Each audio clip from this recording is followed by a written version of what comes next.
Hello and नमस्कार everyone. स्वागत है आपका हमारे इस नए एपिसोड पे सफलता टॉक्स के। आज जो हमारे साथ गेस्ट जुड़े हैं उनको कई नामों से बुलाया जाता है। उनको हम मिस्टर दिल्ली भी कह सकते हैं, मिस्टर हरियाणा भी बुलाया जा सकता है, और यंग जनरेशन में वो काफी पॉपुलर हैं और उनको यूथ आइकन का भी दर्जा दिया जाता है।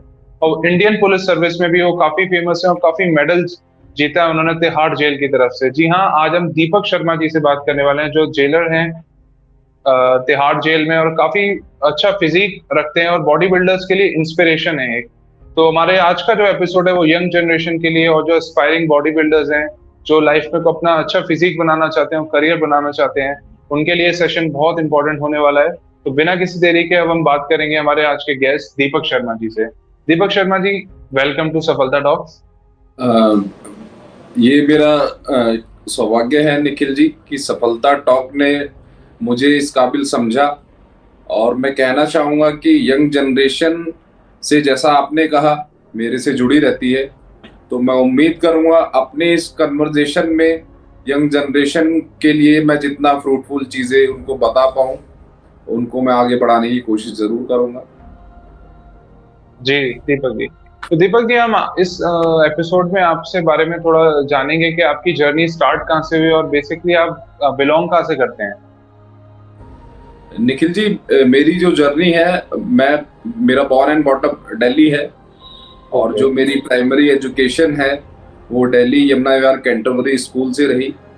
और उसके बाद मैंने अपनी 12th राजनिवास मार्ग पर एसएसएलटी गुजरात सीनियर सेकेंडरी स्कूल, जो कि एक एडिड स्कूल था, ओके। और बहुत नॉर्मल तरीके से दूसरे सभी बच्चों की तरह मैंने वहाँ से ग्रेजुएट अपनी 12th कंप्लीट की। और उसके बाद मैंने 2004 में रामजस कॉलेज में बीए प्रोग्राम में एडमिशन लिया। और 2007 में मैंने अपनी ग्रेजुएशन रामजस कॉलेज से कंप्लीट की। तो आपने छोटे से ही आपका बचपन से डिसाइडेड था कि आपको इंडियन पुलिस में जाना है या अगर सरकारी नौकरी ही करनी है। नहीं, ऐसा नहीं था निखिल जी। जैसे हम अगर बात करें तो हमें शुरू से हमने जो देखा समझा वो यही था कि जो गवर्नमेंट जॉब है वो एक हैंड टू माउथ, एक अच्छा एक सर्वाइवल है। आप सेफ रहते हैं, लेकिन आपकी जो बाकी लग्जरी और बाकी चीजें हैं वो आप एक गवर्नमेंट सर्विस में पूरी नहीं कर पाते। तो जी। मेरा एम शुरू से ग्रेजुएशन तक भी सिम्बायोसिस पुणे से एमबीए करने का रहा। ओके। लेकिन as a middle class family, my father is also into government service. और मेरे ओके। जो बड़े एल्डर ब्रदर है जिन्होंने मुझे काफी सपोर्ट किया, वो भी एक गवर्नमेंट सर्वेंट हैं। उन सभी लोगों ने मुझे अप्रोच किया कि मैं भी उन्हीं की तरह गवर्नमेंट सेक्टर की तरफ आगे बढ़ूं। तो मतलब फैमिली बैकग्राउंड ही गवर्नमेंट जॉब का रहा है, तो एनवायरनमेंट घर में यही था आपके छोटे से ही। जी एग्जैक्टली, घर में एनवायरनमेंट बहुत अच्छा रहा। एकेडमिक्स और बाकी चीज़ों को लेके फैमिली ने शुरू से सपोर्ट किया। तो आपने फर्स्ट मतलब एग्जाम किसकी थे, यूपीएससी की तैयारी करी आपने? ये आज जिस पोजीशन में आप हैं उसको स्टार्टिंग कहाँ से हुई थी आपकी? मेरी स्टार्टिंग निखिल जी सन 2008 में सबसे जी। पहले मेरा सिलेक्शन इंडियन एयर फोर्स में, जो एक अंडर ग्रेजुएट्स के लिए जिसको हम ग्रुप वाई बोलते हैं, जी। उस जी। पोस्ट पर मेरा सिलेक्शन रहा। जी। उसके बाद मैं कंटिन्यूशन में तैयारी करता रहा।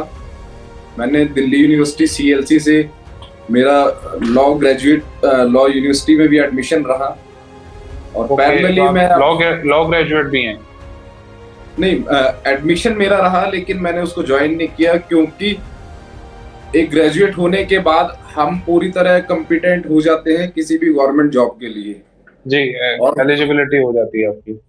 पर्सनली मुझे लगा कि डिग्री बढ़ाने से बेहतर है एक जॉब को हासिल करके खुद को। जी। तो ग्रेजुएशन कंप्लीट करने के साथ ही मैं कॉम्पिटिशन्स देता रहा, जिसमें सबसे इसके बाद एयरफोर्स के बाद मेरा दिल्ली टीचर, केंद्रीय विद्यालय teacher, CPO assistant commandant, Delhi के अंदर क्लरिकल जॉब, इस तरह के 6 से 7 एग्जाम मेरे क्लियर रहे। अच्छा, आपने मतलब डिफरेंट डिपार्टमेंट्स की प्रिपरेशन मतलब सबके एग्जाम दिए हैं, सरकारी टीचर्स वगैरह हर फील्ड में आपने एग्जाम दिए हुए हैं? जी, इससे पहले हाँ, मेरा 6 गवर्नमेंट जॉब्स के अंदर सिलेक्शन हो चुका था। तो क्या रीजन रहा, मतलब आपने वो ना चुन के पुलिस की सेवा में जाना सोचा? इससे पहले जो भी मेरे को डिपार्टमेंट्स मिले, जो मेरे को जॉब अपॉर्चुनिटीज मिली, वो इसके कंपैरिजन में मुझे अपने पोटेंशियल पे भरोसा था कि मैं आगे बढ़ूंगा, मेहनत करूंगा, एक पॉजिटिव एटीट्यूड को लेके, तो मैं इससे अच्छा कर पाऊंगा। जी, तो अभी करंट आप किस पोजीशन पर हैं? तिहाड़ जेल में ही अभी आप पोस्टेड हैं? जी, करंटली मैं तिहाड़ जेल में बतौर असिस्टेंट जेल सुपरिटेंडेंट पोस्टेड हूँ। Okay, great. तो ये हमें जानना चाहेंगे कि आपके जो फिटनेस की जर्नी है वो कब से स्टार्ट हुई? आप मतलब स्टार्टिंग से फिटनेस एंथुसियास्ट थे, या आफ्टर ग्रेजुएशन या यंग एज में आपको रुचि आई बॉडी बिल्डिंग की तरफ, या कोई ऐसा इंसिडेंट हुआ आपकी लाइफ में जिसने आपको मोटिवेट किया? नहीं, देखिए, जहाँ तक मुझे लगता है कि अपने एकेडमिक्स टेन्योर के दौरान अगर हम अपने एकेडमिक्स की तरफ ध्यान दें तो ज़्यादा बेहतर है। बहुत जी। कम ही केसेस में ऐसा देखने को मिलता है कि कोई भी इंसान एक वर्सेटाइल पर्सनैलिटी के तौर पे एक परफेक्शन लेके बाहर आए, जी। लेकिन उसके चांसेस बहुत। इसके दौरान मैंने अपने बॉडी बिल्डिंग करियर की तरफ कभी सोचा भी नहीं, और 2014 में मैंने बॉडी बिल्डिंग करियर की तरफ देखा। मैं एक जनरल कैटेगरी से हूँ, और 2014 में मेरे को, जब मैं ओवर एज रहा, बाकी गवर्नमेंट हम्म। जॉब्स की तरफ की एलिजिबिलिटी मेरी खत्म रही, तो उसके बाद मुझे लगा कि लाइफ के अंदर आगे निकलना चाहिए, कुछ करना चाहिए। तो 2014 में मैंने अपने बॉडी बिल्डिंग करियर की शुरुआत की। ओके। तो आपने जैसे बताया कि जब आप जनरल कैटेगरी में होने के बाद आपकी एज लिमिट खत्म हो गई थी, तो मैं आपसे ये जानना चाहूंगा कि जो बच्चे प्रिपरेशन करते हैं, चाहे वो किसी भी कैटेगरी के हों, बट उनके लाइफ में प्रॉब्लम्स आती हैं कि इतने लोग भरते हैं यूपीएससी या गवर्नमेंट सर्विसेज का, बट कुछ लोगों का सिलेक्शन होता है। तो ऐसे समय पे जब वो निराशा आती है उनकी लाइफ में, तो उसको कैसे डील करना चाहिए? क्योंकि आपकी लाइफ में भी ऐसा तो नहीं रहा होगा कि आपने हर एग्जाम आपको वन गो में आपका क्लियर होता हुआ, आपने भी असफलताएं फेस करी होंगी लाइफ में। हाँ, देखिए निखिल जी, जैसा मैंने बताया, ग्रेजुएशन के बाद तकरीबन 1 साल तक मैं गवर्नमेंट एग्जाम्स देता रहा। जी। तो उस 1 साल के पीरियड में मैं एग्जाम्स भरता था, कभी इंटरव्यू में आऊं, कभी फाइनल मेरिट में आऊं। तो शुरू में एक एम्बेरसमेंट रही, लेकिन मैंने अपनी गलतियों से सीखा, और अगले 2 साल तक टचवुड मैंने जिस भी एग्जाम पर हाथ रखा वो एग्जाम मेरा क्लियर रहा। तो मैं यही कहना चाहूंगा अपने चैनल के व्यूअर से कि आप कोशिश करते रहें, अपनी गलतियों को समझें, देखें कि कहाँ कमी रह गई थी, और कभी ये मत सोचें कि आप जनरल कैटेगरी में हैं, या आपकी एज लिमिट क्या है, या बाकी सब चीज़ें क्या है। आपको सिर्फ एक सीट के लिए फाइट करना है। कंपटीशन में ज़रूरी नहीं है कि 50 वैकेंसी हैं, 100 हैं, 150 हैं। आपको एक के लिए फाइट करना है, और अपनी एक सीट के लिए आप फोकस करें। जी, ये बहुत बड़ी एडवाइस आपकी तरफ से बच्चों को रहेगी। तो जैसा कि हम जानते हैं कि 2014 से आपकी जर्नी स्टार्ट हुई बॉडी बिल्डिंग की, तो आपने पहले से ही मन बनाया था कि आपको कॉम्पिटिशन्स करने हैं, या आपने अपनी फिजिक या ओवरऑल हेल्थ के लिए बॉडी बिल्डिंग या जिम जाना जो शुरू किया था? जिम जाना भी आपने 2014 से ही शुरू किया, या उससे पहले भी जाते थे? जी जी, मैंने 2014 से अपना जिम जाना स्टार्ट किया। उस टाइम पर आपने देखा होगा, हमारा जो सिल्वर स्क्रीन का दौर है, उसमें एक पुलिस की एक बेटर, एक पॉजिटिव इमेज निकल के सामने आई। सिंघम, दबंग, इस टाइप की मूवीज हमें देखने को मिली। तो उस टाइम पर मुझे लगा कि रियल लाइफ में एक इतना अच्छा एक एग्जाम्पल यूनिफॉर्म डाल के आप सोसाइटी में दे सकते हैं। काफी पॉजिटिव मूवीज रही वो, और कहीं ना कहीं हमारे एमपी कैडर के सचिन अतुलकर जी, आईपीएस 2007 बैच के, जो अभी हमारे एसएसपी साहब है, उनकी लाइफ से मैं काफी ज्यादा इम्प्रेस था। मुझे लगा कि अगर हम यूनिफॉर्म पहन रहे हैं तो पर्सनैलिटी जो होनी चाहिए वो एक ऐसी हो कि लोग आपको देखकर कहे कि हाँ, वाकई में हम उस यूनिफॉर्म को डिजर्व करते हैं। तो इन सब चीजों को देखते हुए मैंने 2014 में बॉडी बिल्डिंग करियर अपना स्टार्ट किया। 2014 से पहले मैंने इवन कमांडो ट्रेनिंग भी की। तब मेरा बॉडी वेट 65 केजी था, और जिस बॉडी वेट को मैं ऊपर ले जाते हुए 100+ कैटेगरी तक भी लेकर गया, और तकरीबन 2 से 3 साल की मेहनत में मुझे अपने अंदर बहुत अच्छे ड्रास्टिक चेंज नजर आते हुए देखे, जो आप सब लोग भी देख रहे हैं। और तकरीब 2017 से मैंने इसको as a stage, as a career आगे बढ़ाना शुरू किया। तो आपने इनिशियल जर्नी अपनी जब बॉडी बिल्डिंग की शुरू करी तो आपने किसी के सुपरविजन में करा, या 3 साल जो आपने अपने नॉलेज से अपने आप सीख के आप करते गए प्रैक्टिस? नहीं निखिल जी, मैं बिल्कुल कहना चाहूंगा कि बिना गुरु के ज्ञान नहीं है जी। अभी हम ऑनलाइन इतना क्लासेस, कोचिंग, सब चीजें, बहुत मटेरियल्स हमारे पास होता है, लेकिन जो मेरा पर्सनल एक्सपीरियंस है वो ये कहता है कि आपके सर पे किसी का हाथ, किसी का आशीर्वाद जरूर होना चाहिए। तो मेरे भी शुरू से गुरु रहे हैं, और उन्हीं की देखरेख में मैंने अपने करियर बॉडी बिल्डिंग को आगे बढ़ाया। तो मैंने जब आपके बारे में पढ़ा और आपसे बात करी थी तो मैंने ये जाना था कि आपके घर में वेजिटेरियन फैमिली से बिलोंग करते हैं और नॉन वेज या एग्स भी अलाउड नहीं है। तो ऐसे में आपकी जब बॉडी बिल्डिंग जर्नी शुरू हुई, उसमें प्रोटीन जरूरी रहता है और नॉन वेज सोर्सेज से ज्यादा बॉडी बिल्डर्स प्रेफर करते हैं और लेना पड़ता है वो अपनी बॉडी मसल डेवलपमेंट के लिए। तो ऐसे में आपको इनिशियली घर से क्या रिस्पॉन्स मिला, क्योंकि आप भी शायद नॉन वेजिटेरियन हैं? जी, 2014 से 2016 तक मैं पूरी तरह वेजिटेरियन था जी। मेरी एक ब्राह्मण फैमिली है जी। और ब्राह्मण फैमिली में रहते हुए आप समझ सकते हैं प्याज, लहसुन, इन सब चीजों के कितने परहेज रहते हैं जी। लेकिन मेरी फैमिली को मेरे ऊपर इतना भरोसा था, क्योंकि वो मेरा नेचर जानते हैं। मैं किसी भी काम को अगर करता हूँ तो पूरी कंसिस्टेंसी से करता हूँ, तो उन्हें लगा कि हाँ, मैं सिंसियरली अपनी जॉब भी मैनेज कर रहा हूँ और उसके अलावा अपने बॉडी बिल्डिंग को भी देख रहा हूँ। तो उन्हें कहीं ना कहीं लगा कि हाँ, इसको लेकर मैं सीरियस हूँ। तो शुरू में थोड़ी दिक्कतें थी, फिर जैसे मैंने 2017 में अपना पहला मेडल लेकर मैं घर आया तो फैमिली को बहुत अच्छा लगा। तो उन्हें कहीं ना कहीं लगा कि हाँ, मुझे एक सपोर्ट की ज़रूरत है, तो उन्होंने मुझे सपोर्ट करना शुरू किया। इवन आज भी मेरे घर में मेरे लिए जो भी मेरी डाइट होती है, मेरे पास मेरी फैमिली की तरफ से बहुत अच्छा सपोर्ट है।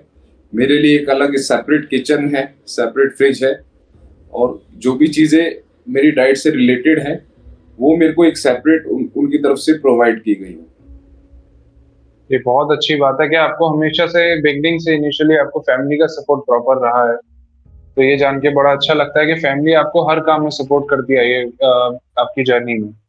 नहीं निखिल जी, उसके लिए आपको इतना कैपेबल मुझे लगता है होना चाहिए जी। जो आपके नियर एंड डियर हैं, अगर आप उनके सामने कोई चीज रख रहे हैं तो वो आप पर भरोसा कर पाए जी। हमें प्रूव करना पड़ता है कि हम उसमें फुल अपना डेडिकेशन दे रहे हैं जी जी। तो आपने जब बॉडी बिल्डिंग करने का सोचा तो उसका लिए रिस्पॉन्स क्या आया था फैमिली का, और आप मैनेज कैसे कर पा रहे थे अपनी जॉब? क्योंकि पुलिस की जॉब में आपको कोई टाइम लिमिट नहीं होती कि इतने 9 to 5 की जॉब है, पर आपको बहुत कोई घंटे पता नहीं होते आपको कितने घंटे की सर्विस करनी पड़ेगी। तो इसमें आप अपनी बॉडी बिल्डिंग भी कैसे मैनेज कर पा रहे थे, और डाइट भी जो एक इम्पोर्टेंट रोल प्ले करती है? जी निखिल जी, शुरुआती समय में मेरे साथ बिल्कुल वही परेशानियां थी जो एक बिगनर के साथ होती हैं। शुरू में महीने, 2 महीने, 4 महीने मुझे लगा कि यार मैं कहाँ फंस गया हूँ, मैं क्या कर रहा हूँ।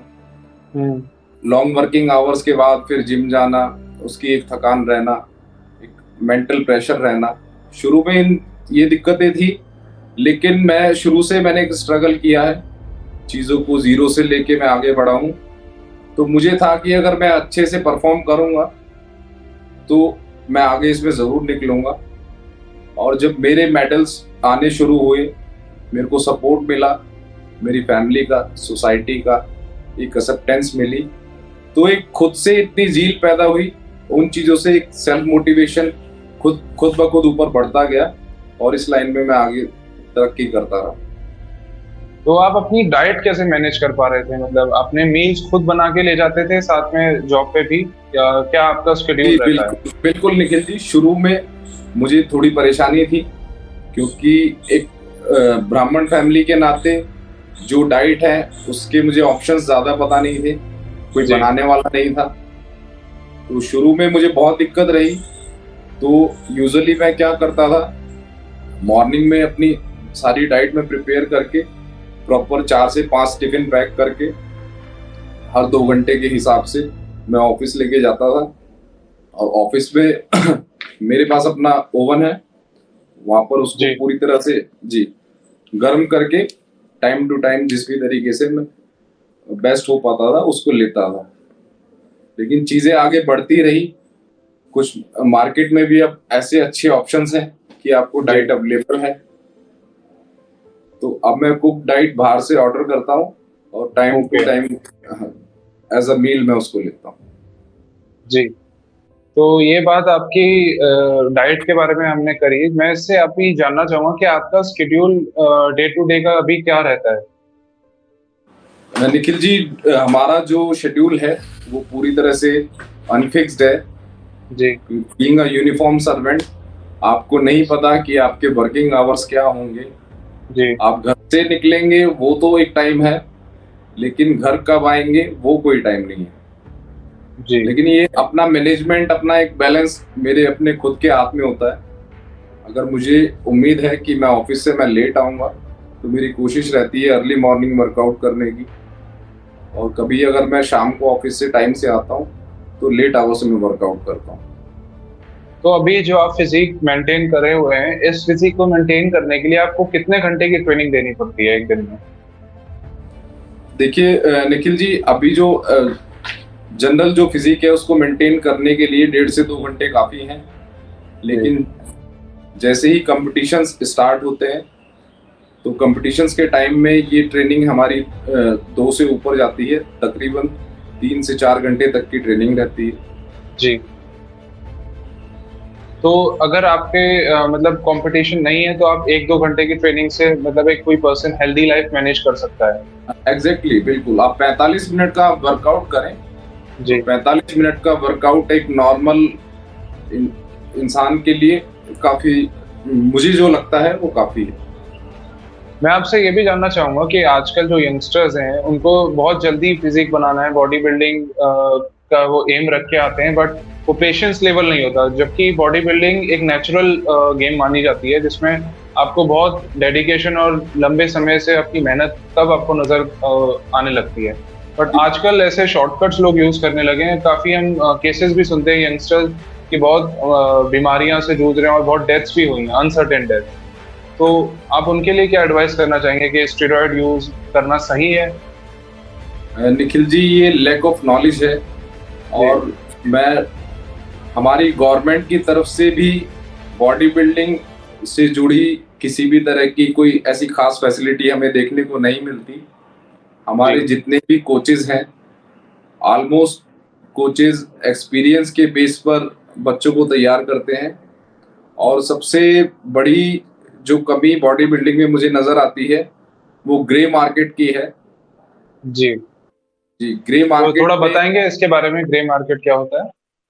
Grey market simple Nikhil ji वो मार्केट है जो, जैसे यूजुअली हम टी शर्ट या शूज जींस कुछ भी हम खरीदते हैं, उसकी जो फर्स्ट कॉपी होती है, okay. Same like grey market है। ठीक है, ठीक है। जो हमारे पास इम्पोर्टेड ओरिजिनल जो सप्लीमेंट और स्टैक है, जो बाहर से आता है, तो कुछ हमारे ऐसे समाज में लोग हैं जो कुछ पैसों के लिए, मुनाफे के लिए उन उन चीज़ों की सेम लेबलिंग करके मार्केट में उतारते हैं। और असली और नकली में फ़र्क करना बहुत मुश्किल रहता है। जी, आपने अभी ये बात करी असली और नकली की, इसके बारे में ही हम थोड़ा मैं जानना चाहूँगा कि आजकल वे प्रोटीन बॉडी बिल्डर्स या नॉर्मल हेल्दी रूटीन में भी हम ले सकते हैं, बट काफ़ी मिथ्स भी हैं वे प्रोटीन को लेके।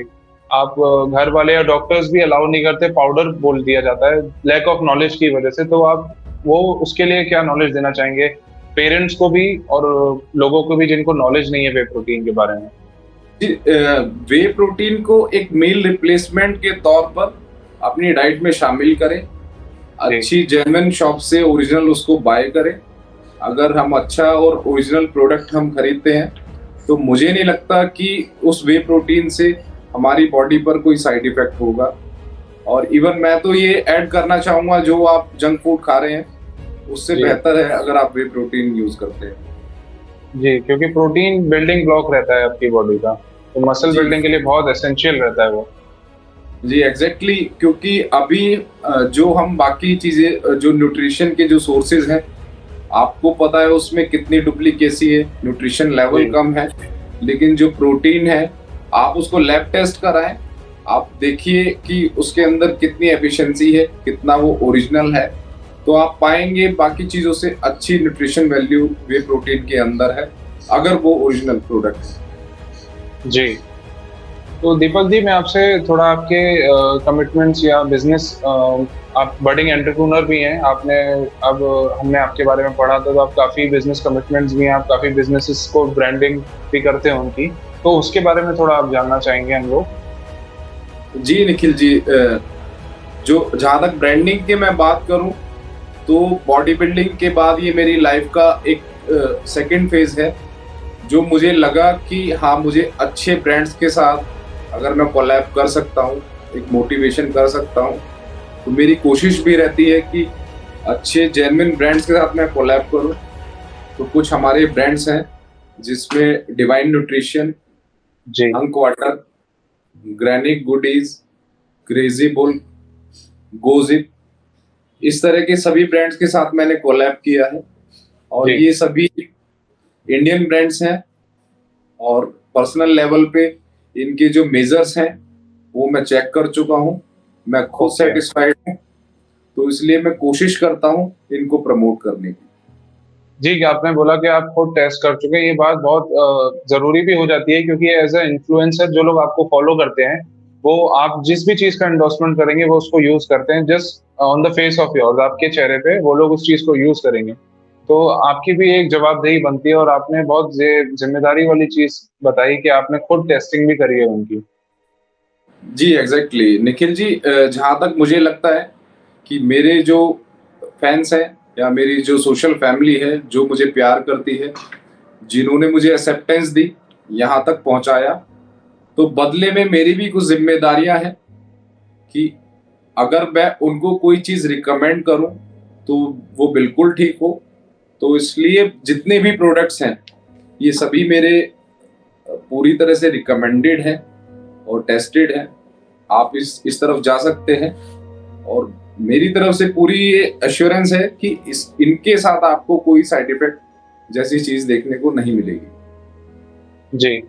तो दीपक जी, जैसे कि आपने बताया कि आप पर्सनली भी जानते हैं इन ब्रांड्स के ओनर्स को, तो हमने देखा है काफ़ी बार आपको साहिल खान जी के साथ भी, तो उनके बारे में आप क्या कहना चाहेंगे? और क्या आपके प्लान्स भी हैं अभी आगे बॉलीवुड में आने के, या आपने ऐसा सोचा है? जी, साहिल खान जी से मेरी मुलाकात तकरीबन 2 साल पहले, 1.5 साल पहले निर्भया केस के दौरान रही। जी, मैंने उन्हें अप्रोच किया, उनसे एक इंस्पिरेशन मिली। उन्होंने भी चीज़ों को बिल्कुल ज़ीरो से शुरू किया है। कोई जी, नेपोटिज़्म लेकर वो इंडस्ट्री में नहीं आए। जी, बॉलीवुड के बाद उन्होंने बिज़नेस लाइन में कदम रखा, और एक वो यूथ का मोटिवेशन है। जी, तो मैंने चीज़ें आगे बढ़ाई, अपनी प्रोफाइल साहिल भाई को दिखाई, वो जी, इम्प्रेस रहे उससे, और हमने आगे काम करना शुरू किया। तो सबसे पहले हमने डिवाइन न्यूट्रिशन के साथ शुरुआत की, और अभी तकरीबन 2 महीने पहले हंक वाटर में मैंने उनको एज अ मैन्युफैक्चरिंग पार्टनर भी ज्वाइन किया। Okay, great. और बात आप जो बॉलीवुड की कर रहे हैं, तो जी, कुछ प्रोजेक्ट्स मैंने अभी किए हैं। एक शुरुआत है, वो जी, भी इसी एक फिटनेस जर्नी का ही पार्ट है, जिसमें आप मेरी 3 शॉर्ट फिल्म्स एमएक्स प्लेयर, हंगामा और यूट्यूब पर देख सकते हैं, जिसमें एक पॉजिटिव मैसेज देने की कोशिश की गई है। और आगे भी बहुत से अच्छे बड़े प्रोजेक्ट्स हैं, जो मुझे लगता है एक बड़े पर्दे पर मुझे पहचान देने में काफ़ी हेल्पफुल होंगे। अगर ये तीसरा लॉकडाउन नहीं आता है, तो जी। बहुत जल्दी वो प्रोजेक्ट आपको ऑन स्क्रीन देखने को मिलेंगे। ये आपके हमारे व्यूअर्स और आपके फैंस को भी जान के बहुत खुशी हुई होगी कि आपके जो फ्यूचर प्लान्स है और मूवीज और सीरीज आने वाली हैं। तो मैं आपसे ये चीज और जानना चाहूंगा कि ये निर्भया केस की जो बात करी, तो इसके बारे में आप क्या कहना चाहेंगे? क्योंकि इसके केस के बारे में जब वर्डिक्ट आया था उसके बाद आपका भी नाम काफी न्यूज में रहा था, तो आपने इस बारे में आप क्या कहना चाहेंगे? जी, जो निर्भया केस था निखिल जी, वो अपने आप में एक बहुत बड़ा केस रहा। जी। पूरे हिंदुस्तान के क्या पूरे वर्ल्ड के सेंटीमेंट उस केस से जुड़े हुए थे। जी। That was some like rarest of rare. तो कहीं ना कहीं मुझे भी बीइंग अ सोसाइटी मेंबर, अगर मैं पुलिस की नजरिए से ना देखूं, तो कहीं ना कहीं मुझे भी था कि हाँ, ये जो हुआ गलत हुआ। और मैं खुद को लकी मानता हूं कि सोसाइटी से इस तरह के लोगों को इरेडिकेट करने में मैं अपना रोल निभा पाया। जी। और मैं ये कहना चाहूंगा कि अगर मेरे डिपार्टमेंट ने इतने हजारों ऑफिसर के बीच में अगर मुझे इस जिम्मेदारी को सौंपा, तो शायद उन्हें कुछ क्वालिटी मेरे अंदर नजर आई होगी। जी, जरूर। जी।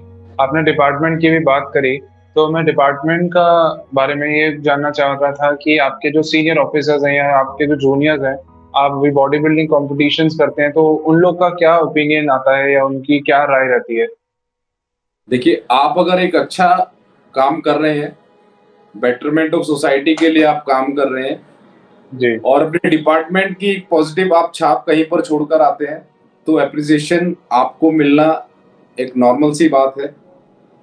डिपार्टमेंट की अगर मैं बात करूं, तो पिछले 3 साल से ऑल इंडिया सिविल सर्विसेज में मैं एक ऐसा अकेला प्लेयर हूं जिसने दिल्ली तिहाड़ जेल को रिप्रेजेंट किया और जी। Back to back bronze, gold, silver तीनों मेडल भी हासिल किए।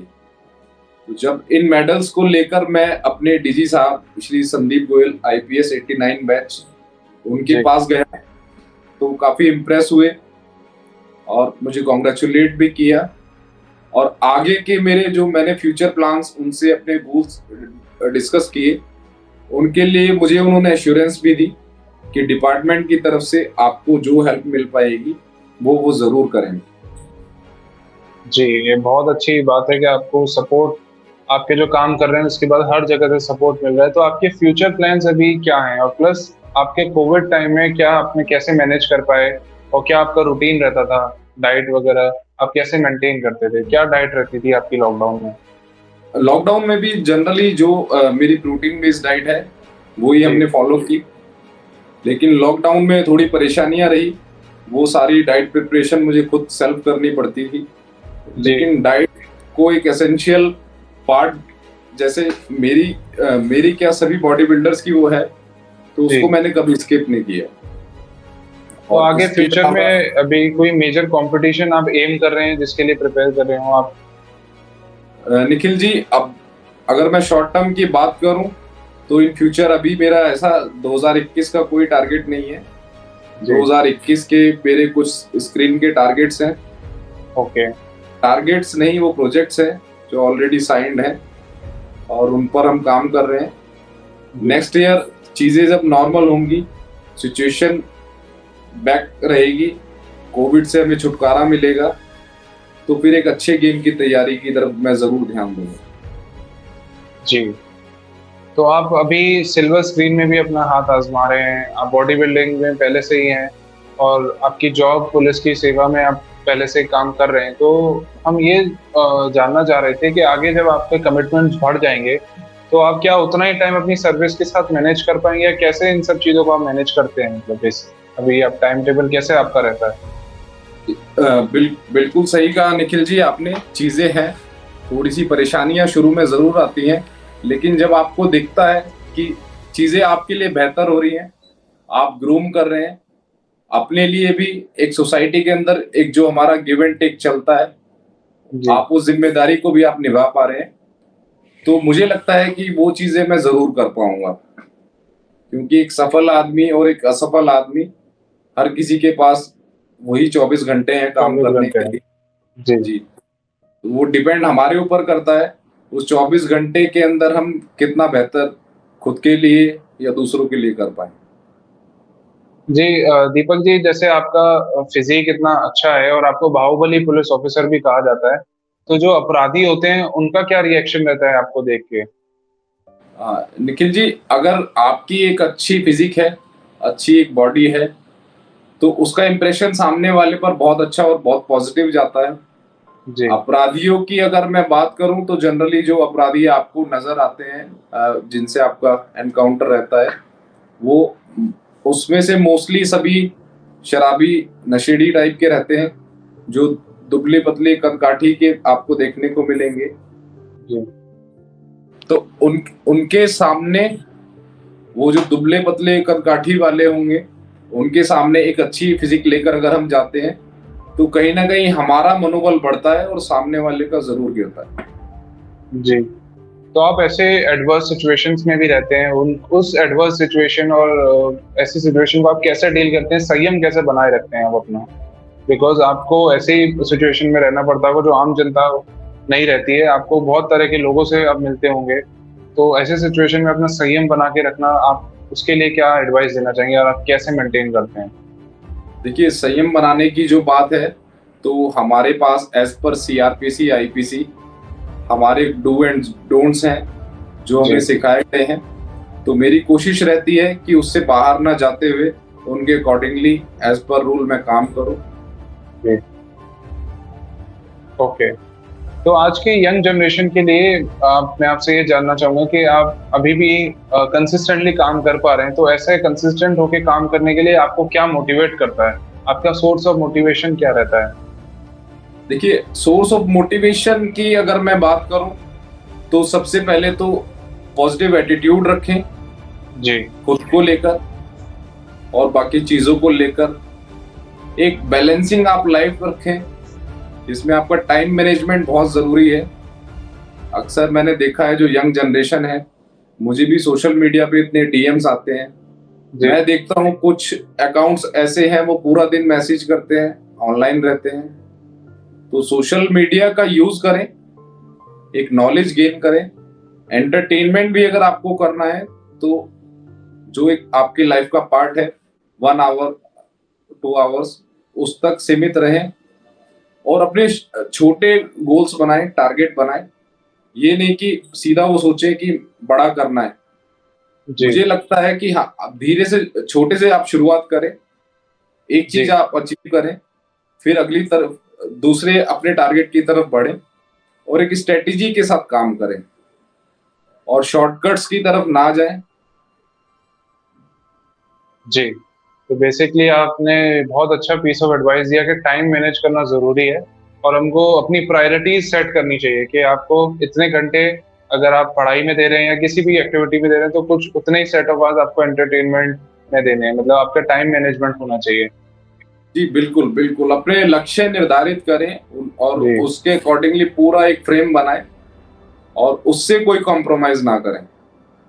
जो काम आज करना है उसको आज पर रखें। इन चीज़ों से और जो उनके टारगेट्स हैं, इन चीज़ों से उसको हासिल करने में मुझे लगता है उन्हें बहुत काफ़ी हद तक उन्हें एक पॉजिटिव अप्रोच भी मिलेगी और वो जी। उसको कर भी पाएँगे। पॉजिटिव अप्रोच की जब हम बात करते हैं, तो मैं आपसे ये पैंडेमिक के बारे में ज़रूर पूछना चाहूँगा कि पैंडेमिक ने क्या-क्या चीज़ें चेंज करी हैं आपकी लाइफ़ में भी? या पैंडेमिक के बाद आपका क्या ओपिनियन है? या लोगों को आप क्या कहना चाहेंगे? बिकॉज़ बहुत लोग नेगेटिव हो गए हैं और डिसहार्टेंड रहते हैं। तो ऐसे में आप क्या राय देना चाहेंगे बच्चों को या यूथ को बेसिकली? देखिए, जो पैंडेमिक का दौर है वो अभी चल भी रहा है, कुछ गुजर भी चुका है, लेकिन जी। ऐसा नहीं है कि हमारी लाइफ थम गई है। जी। अगर हम एक नई शुरुआत करेंगे, खुद को फिर से गियर अप करें, अच्छी चीज़ों की तरफ जाएँ। सबसे मेन है अपना एक हेल्दी लाइफ़स्टाइल आप अपनाएँ। जी। किसी भी तरह का कोई भी एक आउटडोर इवेंट, मैं नहीं कहता आप बॉडी बिल्डिंग की तरफ रहें, कोई भी एक्टिविटी शुरू करें। अभी मैंने भी रिसेंटली स्विमिंग क्लासेस शुरू की हैं। अच्छा। तो इस तरह की कोई भी एक एक्टिविटी जो आपके हेल्दी लाइफस्टाइल की तरफ आपको लेकर जाती है, उसको जी। अपनी लाइफ का पार्ट बनाएं और अब जैसा सेंट्रिक रहे अपने करियर की तरफ, गोल की तरफ। जी जो पेंडेमिक है, इस तरह की चीजों से लड़ने के लिए हमारी गवर्नमेंट है। तो अभी फिलहाल जो सिचुएशन थी अनसर्टेन थी, तो कुछ जी फेलियर्स बिल्कुल। हमें देखने को मिले, लेकिन जी मुझे ऐसा लगता है कि ऐसी सिचुएशन इन फ्यूचर अगर आती है तो गवर्नमेंट काफी हद तक उसको कॉप अप करने के लिए गियर अप है। जी बिल्कुल बिल्कुल। तो इन दी एंड मैं आपसे जानना चाहूँगा सोशल मीडिया का रोल क्या रहता है? सोशल मीडिया पे आप भी काफ़ी एक्टिव रहते हैं। हमने देखा है आप काफ़ी एक्टिव रहते हैं इंस्टाग्राम पे, ट्विटर पे। उसका क्या प्रभाव रहा है आपकी लाइफ में? और यंग जनरेशन को भी उसका कैसे पॉजिटिवली यूज़ करना चाहिए? बिकॉज़ बहुत लोग नेगेटिवली भी सोशल मीडिया का यूज़ होता है। तो आपकी क्या पीस ऑफ एडवाइस रहेगी सोशल मीडिया के लिए? देखिए, आप जैसा खाना खाते हैं, जैसे आप माहौल में रहते हैं, वो चीजें आपकी लाइफ को काफी हद तक इफेक्ट करती हैं। जी, तो व्यूअर से मेरी सिर्फ इतनी अप्रोच है, एडवाइस है कि सोशल मीडिया का यूज करें। सबसे पहले तो उसको एक एंटरटेनमेंट की तरह देखें। जी, उसके बाद अगर वो उसमें थोड़ा आगे जाना चाहते हैं तो नॉलेज बेस सोशल मीडिया है, आप उसको अपने करियर से कोरिलेट करें और देखें कि किस अप्रोचेस से, कौन से मीडिया देखने से वो मोटिवेशन हो सकता है, एजुकेशन हो सकता है, एकेडमिक हो सकता है। तो किस मीडिया से उनके करियर में उनको कुछ पॉजिटिव मिल रहा है। जी। मेरी भी ये कोशिश रहती है। काफी इन्फ्लुएंसर्स हैं जिनके जी। अकाउंट्स मैं भी देखता हूँ, हुँ, और कुछ अच्छा गेन करने की एक लाइफ एक ऑनगोइंग प्रोसेस है। इसमें डेली आप कुछ भी देखते हैं, आपको सीखने को मिलता है। तो जी, मैं भी उसी तरीके से फॉलो करता हूँ और खुद को ग्रूम करने की डेली कोशिश करता हूँ। जी। तो last piece of healthy advice क्या रहेगी कि कैसे हम एक हेल्दी लाइफ़स्टाइल जी सकते हैं? उसके लिए आप क्या एडवाइस देना चाहेंगे हमारे व्यूअर्स को और आपके फैन्स को?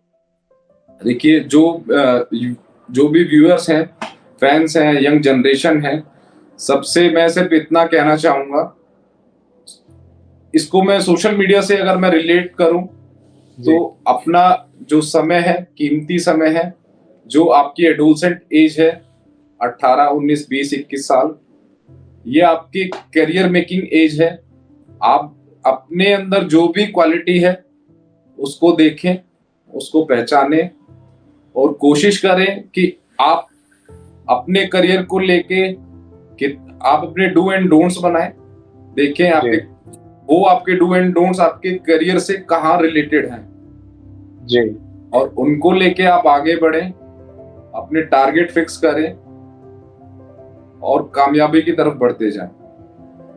बहुत अच्छी एडवाइसेज़ आपने दी यंग जनरेशन को।